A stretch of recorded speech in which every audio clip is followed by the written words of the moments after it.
1857. America was on the road to the devastating American Civil War. Families across the country were faced with a decision: supporting slavery or fighting to abolish it. Many communities were established at this time, including a small city in Sumter County, Florida. That same year, a white man and his 8 children moved to that city.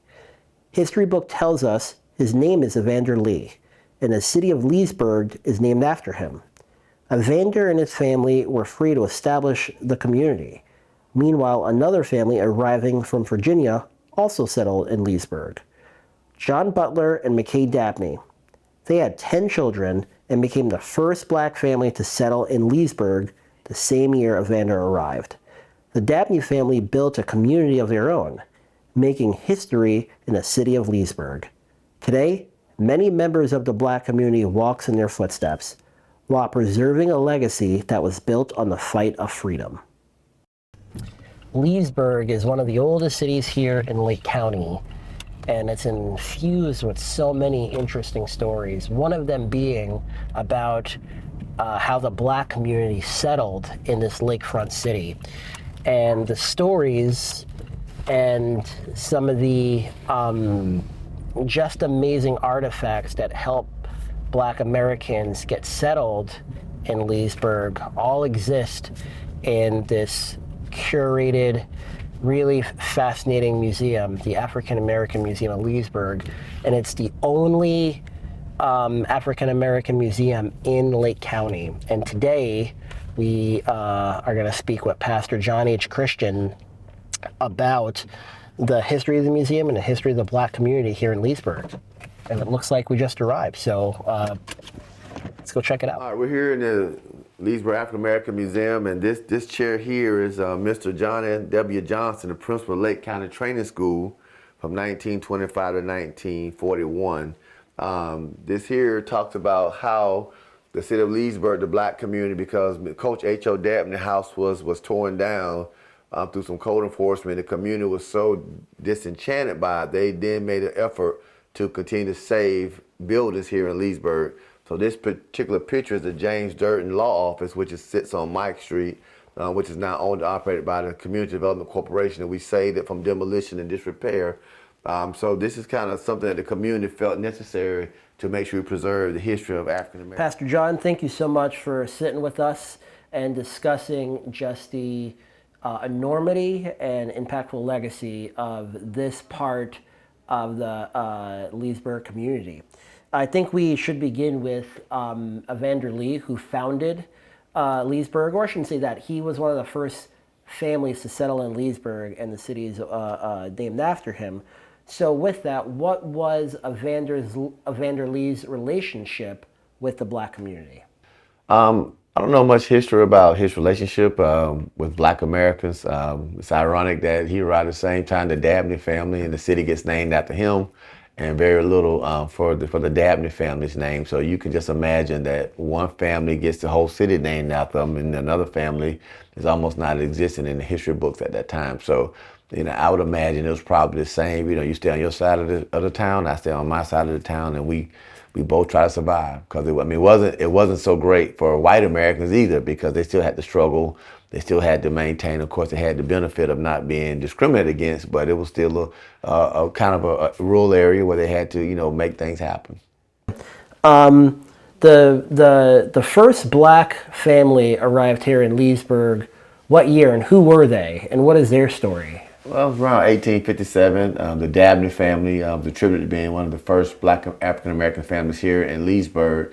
Their story is far-reaching, it's very educational, enlightening, shows the perseverance of African Americans at the time, dealing with adverse conditions, slavery, being in attack.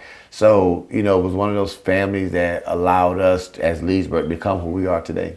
I would agree with that, because it was the same year that the Dred Scott case came out and ruled in if black Americans are even Americans, right? So that was the same year that apparently the Dabney family, according to history, arrived here in Leesburg. During those years of the 1800s and 1857s leading to the Civil War, What do you think the relationship was like with Evander Lee and the black community? And more importantly, he had his side of town that he lived on, and then you had the Dabney family. They had their side of town that they lived on. What do you think life was like for both families, where Leesburg was kind of right in the middle? Well, I think in those days, I mean, Florida was a little different than, say, Georgia, Alabama. It wasn't as much racial tension. I think we had some in St. Augustine, but kind of further south, it was a rural area, not much developed. So I think most people, black or white, had to really, hustle, survive to survive. So I think the establishment of African American culture and pride in the city probably was key. The educational component, teaching other blacks who came how to work and how to become educated. I think that was paramount for survival and existence of blacks in here in Leesburg. Pine Street, Mike Street, and these neighborhoods all have stories to them. What is the history besides the black community living here and growing here? What is the history of some of those streets and locations in this community? Well, the Leesburg African American Museum is housed in, we call the old St. Paul AME parsonage. This was the place where the pastor would live, who pastored the church. You go back into down history, Mike Street was a very prominent African American street, just like Pine. Those streets represent the e-commerce of black Leesburgians. They were where black people owned businesses. Mike is a one-way street, so it houses the Sanders Rooming House, the James Durden Law Office, which is the first black attorney here in Lake County, is on Mike Street. Mike Street had businesses as well, social clubs, and so this building represents Leesburg past, some of its present, and hopefully help us to preserve those artifacts that we can now have a sense of where we came from to help us go to heights unknown, heights unseen. So I think this building represents pride for those African Americans to come in here, see what the struggle was, see the things that we had to overcome, whether it was equal pay for black teachers, the lawsuit for more black administrators. We have a vast number of black administrators in Lake County. If you come in this building, you'll find out it wasn't always like that. It was actually a lawsuit that encouraged the Lake County School Board to hire black administrators. I would agree. And what I really appreciate about this museum is that if anyone in our even in our Leesburg community gets lost along the way, they could just come here and see that there were individuals during that time that had challenges, but they were still able to prosper, Yes. right? And to your point, in prosperity. So let's take a look at some of these artifacts that we have here and exhibits here, because I would love to know more about what collections were decided to come in here and what stories that they're telling. We come a little further around, you'll find out more about the Dabney legacy. And when Dabney Elementary School was torn down, his Walter Berry was actually very instrumental in the NAACP and the civil rights and education movement. He's one of the ones who, because he was passed over for promotion in administration, helped lead the fight for black administrators to be instituted here in Lake County. Here you have an article in the Daily Commercial where Mr. Berry was ordered to be promoted from administration.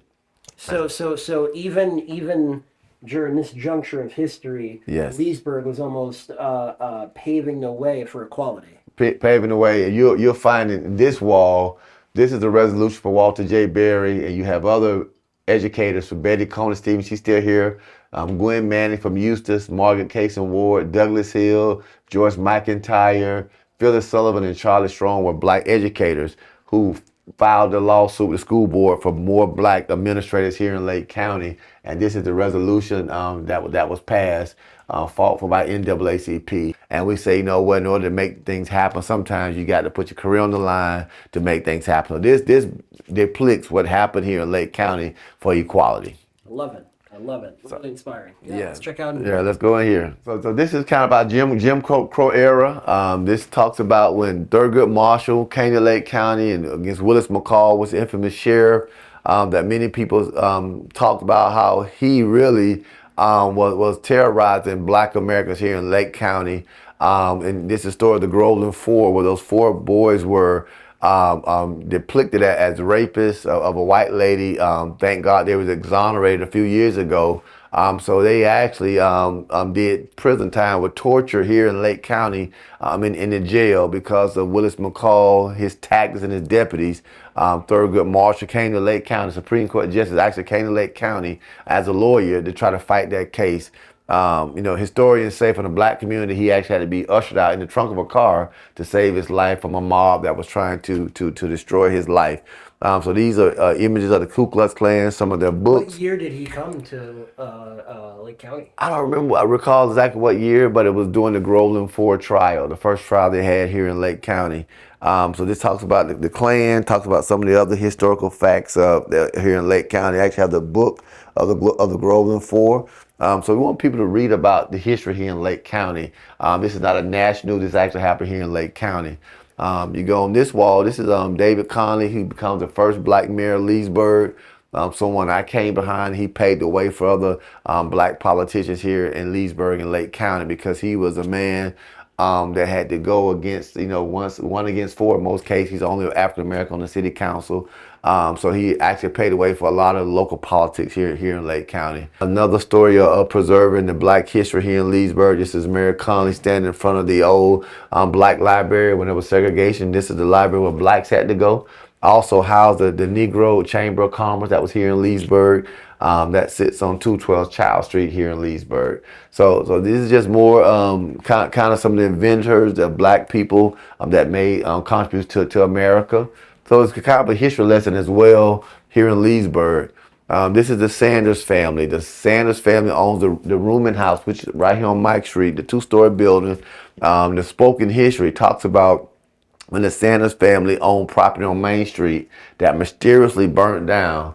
And they were then forced to come on Mike Street because history tells us that white people didn't really want black people owning businesses on Main Street. So they came to Mike Street and they developed their business and been there for decades.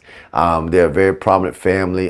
Here is the Sanders men. It talks about their family. I went to school with some of the Caldwells, which is related to the Sanders, and they were horticulturists where they grew orange citrus. So they actually got into the citrus business and did very well here as black Americans here in Lake County. And these are just some of the artifacts that we were able to get from some of the black Americans, things that they endured, things they had to work with when they were younger, and how they persevered with the wash tub and how they wash clothes and some of the tools they use out farming and just a fan, how they kept cool without insulation, without proper AC. So these are some things we want our younger community to understand that things you enjoy now, these are what people had to endure growing up in here in Leesburg. Okay, so this is the Tuskegee Airmen artifacts. We have some interesting articles from the Daily Commercial, and it gives some stats of the Tuskegee Airmen, some of the battles that they fought, gives some more pictures of some of the planes that they flew in, some of the combat missions. We have a group photo of some of the Tuskegee Airmen that are here in the Leesburg African American Museum. Some other actual photos that we photocopied, just as Chief Anderson and First Lady Eleanor Roosevelt. So we have pictures where the First Lady of our country was here with the Tuskegee Airmen. So we, this is kind of an informational piece of just showing our community just how far we've actually come, even in aerospace. So this is the Sanders family. They were actually, the ladies would grow their crops and would come and have displays and competitions on which crops look the best. These are parades that will come down Pine Street, Mike Street, through Venetian Gardens, where Pat Thomas baseball field is, where African Americans would actually come and they would walk down our community to display the color guards and other community social clubs that they were part of. So this is just a kind of a picture of some of the things that we did here in Leesburg for social. This is our legal wall. This shows kind of some of the great men that actually did some miraculous things here in Florida. We have Virgil Hawkins. Virgil Hawkins is from Oklahoma, which is right outside of Leesburg. Mr. Hawkins wanted to be a lawyer, so he would travel and try to get into the University of Florida Law School. They fought him, tough. They fought him for years. Finally, they came to a settlement that we would allow black Americans to the University of Law School, but you can't come. So he went out of the state, became a lawyer, and came back to Lake County to practice. But because of his work, black people now can go to the University of Florida Law School. Then you have James Durden. We talked about him a little bit, but he's the first black attorney in Lake County. His office is right here on Mike Street. So people have opportunity not just read about it, but actually come see his first office that's here on Mike Street in Leesburg. So these just more articles about, Virgil Hawkins. This talks about some of the blacks that actually worked the citrus in here in Lake County, where black people not just picked oranges, but they was also fruit harvesters, and they did very well. This picture is a picture of T.H. Poole. T.H. Poole, you'll read about him in the history books, where he was the one who led many of the discrimination suits against the school board, the city of Leesburg. His efforts in 1985 was a federal lawsuit that depicted that a black person would have a majority seat on the Leesburg City Council. That's how we got the black seat on Leesburg, where his work in ACP in 1985 stated pretty much that the one seat has to be a majority black. That was his work. He also helped integrate the city of use of swimming pools where blacks couldn't swim with whites. He also worked with against City of Leesburg Hospital, and that's probably why Pine Street is still here, because his lawsuit against the City of Leesburg Hospital, because the allegation was that they were using code enforcement tactics to force blacks to sell their property. Lawsuit was settled, CDC was formulated, funding came from the city out of a federal consent decree. Thank God it's federal, because if it probably was local, it probably been changed, but it was his efforts and his hard work. That's why I believe Pine Street is still alive today. Now, these are incredible stories of all these individuals who have left their mark in Leesburg, in Lake County, and even the American history books. Yes. And we're in 2026. If any of these people were to come back into Leesburg today to see their stories here in a building, or to see how the black community is thriving in Leesburg, what do you think they would say? They'd probably say, great job, but keep going. There's more work to be done. I think we still have a lot of work to do. We still have streets with no sidewalks. We still have roads that don't have proper infrastructure. We still have communities that have disrepair in housing. We have an affordable housing crisis. And they would probably tell us, the fight's not over. Make sure that young black kids understand where they come from, who they are. They're descendants of kings and queens, and they are somebody, and they need to walk in that authority. So I think they would tell us, you know what, you guys are doing a good job, but there's still more work to be done. What does the future hold for the black community in Leesburg? Right now in America, very, very contentious times. What does the future hold as we all live and grow together in this beautiful Lake County? I think this building represents how we get there. We get there through discourse, we get there through conversation, we get there through sitting at a table where people have different viewpoints, be able to conversate. We have many people moving to our communities. I think there's been establishment of the villages, establishment of new development that's unprecedented. We haven't seen that in decades. I mean, most people in Lake County, we see even in our country, they have dug in and they got their mind made up. It's little you can do to change those people. So until we have real dialogue with each other, to see how I feel, how do I feel about slavery? How do I feel about, the ideal is just get over it. It's not as easy for a lot of people who see people who look like them beaten, land took from them. Black Wall Street nobles in Tulsa, you burnt the entire community because they were prospering. And closer to home, the Ocoee massacre, just for people wanting to vote. So to me, that says that there are people who still may have some harbor, some resentment. And that wasn't very long ago when in the 1965, you're talking about, 40, 50 years ago, where people were still being hung. And so if you're 75 years old, that means you were 10, 15 years old. And I still remember things when I was 15. So until we have those conversations, I think we won't be able to go much further until we learn to appreciate each other and where we come from, our thought processes, and why we feel the way we feel. We can't dismiss, it's like in a marriage, you can't dismiss another person's feelings. So I think as a community, we must make sure that we are sensitive to people's viewpoints, even from people who feel like, hey, just get over it.